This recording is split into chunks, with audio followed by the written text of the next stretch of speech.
నాణ్యతా లోపాలను నిర్మాణం చేయటమే కాకుండా అది ప్రధానమంత్రులకి రాష్ట్రపతులకి ఉండడానికి ఇస్తున్నామని చెప్పడం అనేది అత్యంత పెద్ద ప్రమాదం. సో దానిలో ఎంత ఒక 430 కోట్ల రూపాయలతో నిర్మాణం చేశామన్నారు.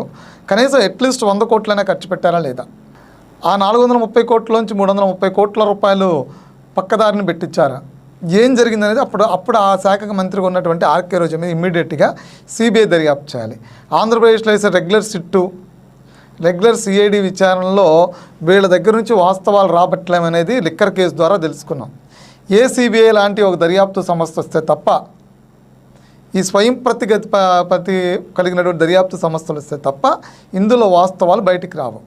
నిర్మాణం ఎలాగో నాశనం అయిపోయింది, అది ఎందుకు పనికిరాదు అనేది అర్థమైపోతుంది. ప్రజాధనం దుర్వినియోగం అయిపోయింది, అర్థమైపోతుంది. కానీ అలా ప్రజాధనాన్ని దోచుకున్నటువంటి ఆర్కే రోజా